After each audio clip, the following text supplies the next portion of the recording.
The boardroom smelled like stale coffee and polished walnut. The blinds were half closed, letting thin stripes of gray morning light cut across the table. 12 leather chairs. 11 occupied. I was the only one standing. "You need to pack your things," the interim chairman said calmly. Effective immediately. Someone avoided eye contact. Someone else pretended to review printed notes that no longer mattered. I didn't argue. I didn't remind them that I had signed off on payroll for 10 years. That I had negotiated vendor contracts at midnight. That I had stood beside the CEO through every crisis. I just closed my notebook. Outside the glass wall, employees pretended not to watch. I picked up my coat. Because what they didn't know was that Monday was already planned. The CEO's funeral had been quiet. Black umbrellas. Polished shoes sinking slightly into wet grass. Soft murmurs about legacy and vision. I stood in the second row. Not family.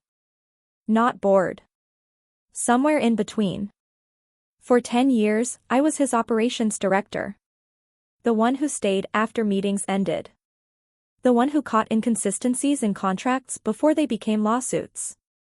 The one who translated his big ideas into timelines and payroll schedules. But titles matter less at funerals. Visibility matters. After the service, the board members clustered together near the cars. "We'll need stability," one of them said. "Investors can't smell uncertainty." Stability. They meant control. I received the call from his attorney 2 days later. "Can you come by?" he asked gently. His office felt smaller than usual. The blinds were open this time. Sunlight hit the edge of his desk. "He updated the will 6 months ago," the attorney said. I nodded. The CEO had been private about many things. "He left you 53% of his shares." The number didn't register immediately.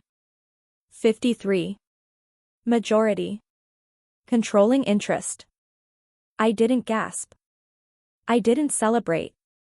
I just asked the practical question. "Has the board been informed?" "Not yet," the attorney replied. He requested discretion until the transfer finalized. Discretion. That word followed me home that night. I sat at my kitchen table with the document in front of me. Majority ownership of a company valued in the hundreds of millions. Why me? Have you ever been trusted with something so large it feels heavier than ambition? The CEO and I had never discussed succession openly. We talked strategy. Market positioning. Employee retention. But never this. Still, I understood something clearly. This wasn't a reward. It was responsibility. The next week, the board meeting was scheduled. Transitional alignment, the email called it. No mention of ownership. I chose not to say anything beforehand. Not because I was afraid. Because timing matters. When they told me to pack my things, I could see it in their posture. They had already selected an interim CEO. Already drafted press language. Convenience over fairness. They assumed the shares would revert to family or be divided evenly. They assumed I was operational. Not structural. And in that boardroom, as I slipped my notebook into my bag, I realized something. They weren't removing me from power. They were revealing how little they understood it. But the question lingered quietly in my mind. Why did he leave it to me, and what did he expect me to do with it? I didn't announce my ownership when they told me to leave. I didn't interrupt the interim chairman mid-sentence. I didn't slide the transfer documents across the walnut table like a dramatic reveal. Instead, I carried a small cardboard box past my own team. A framed photo. 2 notebooks. A ceramic mug someone gave me after we closed our first overseas contract. The hallway smelled faintly of printer toner and carpet cleaner. The kind of neutral scent companies use to feel permanent. A few employees looked up. One whispered, "What happened?" I gave the same answer to everyone. Transition. Have you ever noticed how easily corporate language hides intention? By the time I reached the elevator, the press release had already gone out. Leadership realignment to ensure shareholder confidence. Shareholder confidence. I almost smiled. That night, I sat at my dining table again, documents spread neatly in front of me. The share transfer had officially cleared that morning. 53%. Controlling interest. Legally binding. The board didn't know yet. But they would. I called the attorney. They removed you, he asked calmly. Yes. Without reviewing updated shareholder structure? Yes. There was a pause on his end. That complicates things, he said. Not emotionally. Legally. And that was where my comfort lived. I didn't feel angry. I felt aware. The next morning, I watched the company's internal meeting via a forwarded link.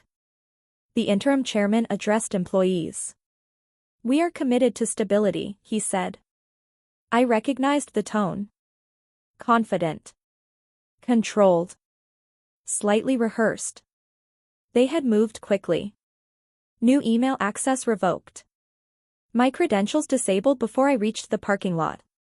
Efficiency can look impressive. But it can also reveal assumption. Have you ever been dismissed so quickly that it told you more about them than about you? I didn't call the board. I didn't text former colleagues. Instead, I scheduled something for Monday. Not a confrontation. A formality. Because ownership doesn't shout. It files. It notarizes. It registers. And when done properly, it doesn't need to argue. Sunday evening, I prepared my notes. Not defensive. Not emotional. Just procedural. They believed they had protected the company from instability. They didn't realize the instability had already begun. The question wasn't whether I would return. The question was whether they understood what majority truly meant. By Monday morning, the headlines were still mild. Board announces interim leadership. Stock price steady. Investors neutral. Employees confused but compliant. From the outside, it looked clean. Inside, it was miscalculated. At 9:12 a.m., the corporate registry updated. At 9:18 a.m., legal notices were delivered to each board member. At 9:24 a.m., the interim chairman's assistant received a certified letter marked Urgent Shareholder Action. I wasn't inside the building. I didn't need to be. Have you ever realized that power feels different when you don't have to physically occupy the room? At 10:03 a.m., my phone rang. You need to come in, the chairman said, voice controlled but tighter than before. I've already been removed, I replied calmly. That was before. Before. He paused. There's been a development. Not anger. Not apology. Development. I looked at the copy of the shareholder agreement in front of me. 53% grants authority to call an emergency vote. 53% overrides interim appointments. 53% restructures governance. They had dismissed me assuming I was operational. They hadn't considered structural ownership. How often do people confuse visibility with control?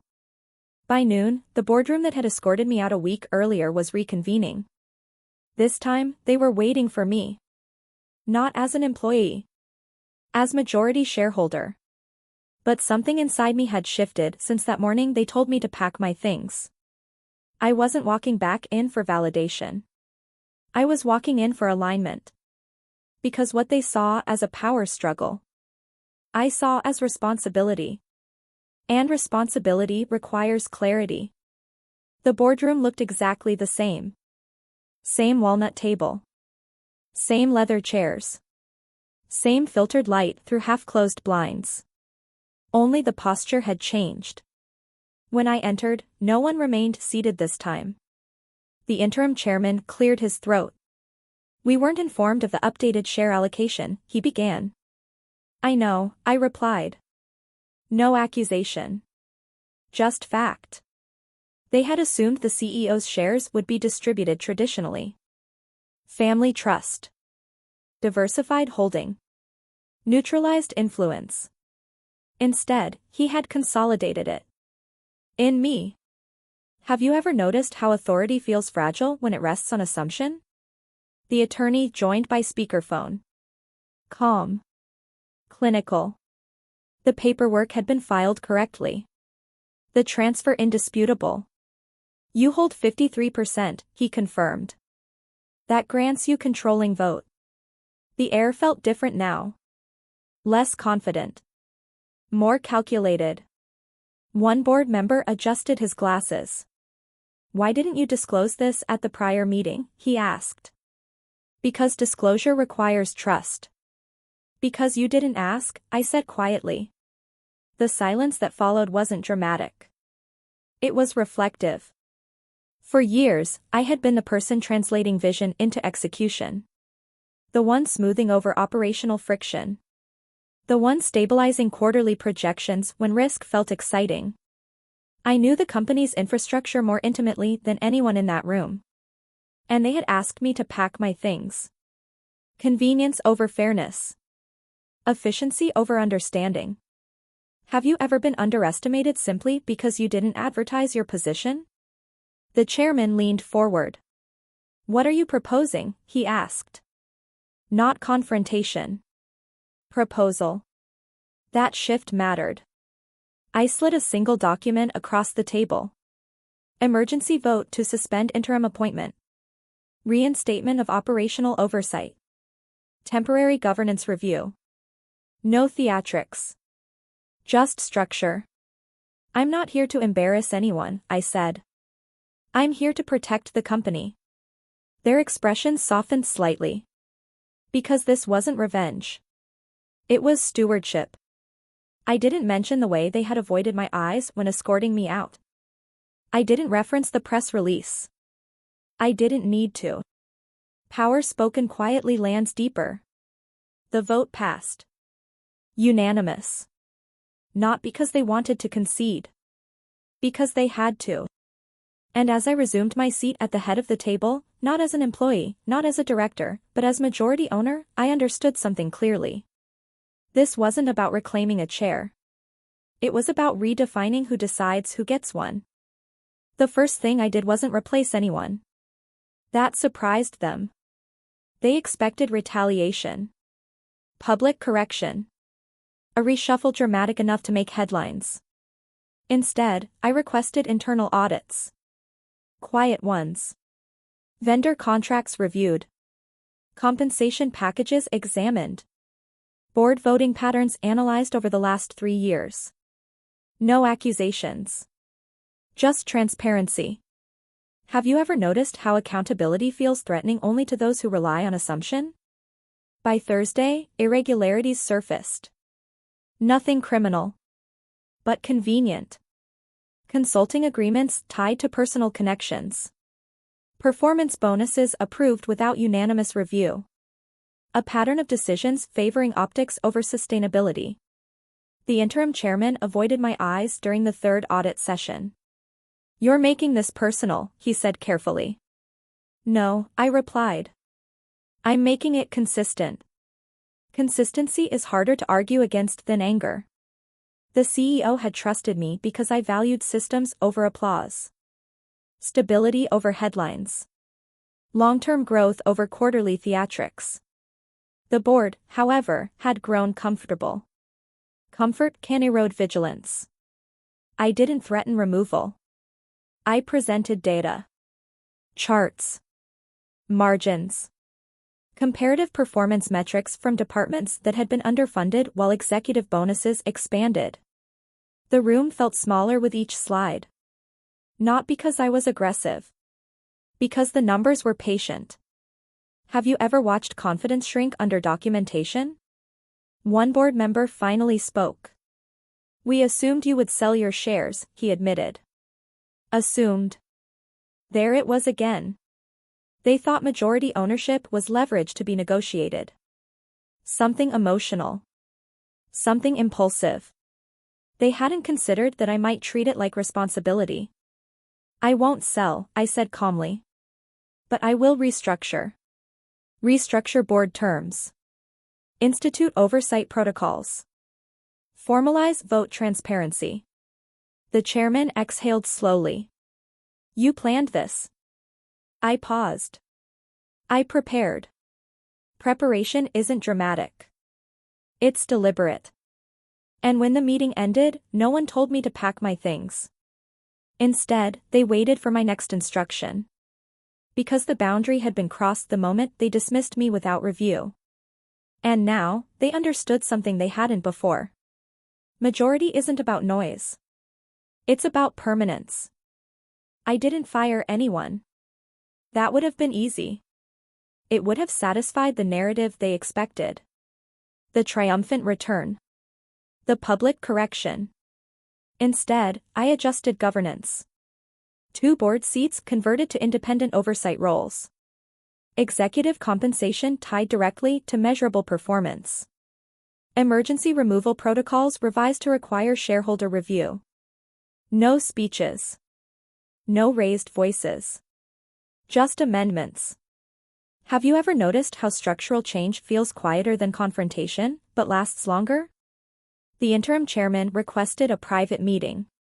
I misjudged the situation, he said carefully. He didn't say he misjudged me. But we both understood. You moved quickly, I replied. Without complete information. He nodded once. We assumed continuity required decisiveness. And you were right, I said. Just not in the way you expected. Decisiveness without clarity is just speed. The company stabilized within weeks. Investor calls shifted from cautious to confident. Internal morale rebounded once employees understood leadership wasn't unstable, it had been clarified. No press release announced my reinstatement. No celebratory memo. I simply resumed work. Quietly. The same way I had always operated. One evening, as the office lights dimmed and the cleaning crew moved down the hallway, I stood alone in the boardroom again. The same room where I had been told to pack my things. It felt smaller now. Not because I had grown. Because perspective had. They thought removing me would restore control. Instead, it revealed who actually held it. And as I turned off the lights and locked the glass door behind me, I understood something simple. The CEO hadn't left me 53% for power. He left it for protection. Protection from impulsive leadership. From convenient decisions. From fear-driven transitions. Monday had been planned. Not for revenge. For alignment. The first quarterly earnings call after the restructuring felt different. Not louder. Not celebratory. Just steady. Investors asked careful questions. Analysts probed governance changes. The chairman spoke with measured language. I spoke only when necessary. We weren't selling a comeback story. We were presenting stability. Have you ever realized that the strongest position is the one that doesn't need defending? After the call, the interim chairman approached me quietly in the hallway. You could have removed us, he said. Yes, I replied. You didn't. No. He studied me for a moment, as if trying to understand the decision he had once made so confidently. Why? I considered the question longer than expected. Because revenge is temporary. Structure is lasting. Because the company doesn't need drama, I said. It needs discipline. He nodded once. That was enough. In the weeks that followed, the tone of the board shifted subtly. Less performative urgency. Fewer rushed announcements. More documentation. More consultation. Not because they feared me. Because they finally understood the framework. The CEO had built this company on calculated risk and long-term vision. He had tolerated boldness. He had rewarded innovation. But he never ignored accountability. I remembered one conversation from years earlier. If I ever lose perspective, he had said, leaning back in his office chair, I'll need someone who won't. At the time, I thought it was about quarterly targets. Now I understood. It was about continuity. Continuity doesn't shout. It endures. I never announced publicly that I held majority control. It wasn't necessary. Regulatory filings existed for those who looked closely. Governance updates were visible to those who cared. But day-to-day operations returned to rhythm. Employees stopped whispering in break rooms. Managers resumed long-term planning instead of short-term survival. The boardroom, once tense and divided, became procedural again. Have you ever watched fear dissolve when clarity replaces assumption? One evening, months after that morning I was told to pack my things, I found myself alone in the office again. The city lights reflected against the glass walls. The walnut table looked the same. The chairs hadn't moved. But I had. Not in status. In certainty. I sat in the same seat where I had once placed my notebook before being escorted out. The memory didn't sting anymore. It felt instructional. They forced me out because they assumed power followed titles. They assumed ownership was ceremonial. They assumed quiet meant compliant. They were wrong. But so was I about one thing. For years, I thought recognition mattered. I thought visibility secured position. The CEO taught me differently, not with speeches, but with action. He didn't leave me 53% to elevate me. He left it to anchor the company when others prioritized control over clarity. That realization settled deeply. I wasn't reinstated because I was wronged. I was reinstated because I was prepared. Preparation is rarely dramatic. It's built in early mornings, detailed reviews, hard conversations, and patience when others seek applause. The board eventually adjusted to the new governance model. The chairman remained. So did most members. But something fundamental had shifted. No major decision passed without structural review. No emergency action occurred without full shareholder transparency. They didn't treat me cautiously anymore. They treated the framework cautiously. And that was the difference. Months later, during a strategy retreat, one board member made an offhand comment. Good thing we didn't sell in panic. There was a small ripple of laughter. No one mentioned the morning they asked me to leave. No one needed to. Because the lesson had embedded itself quietly. I looked around the room at the leadership team. No hostility.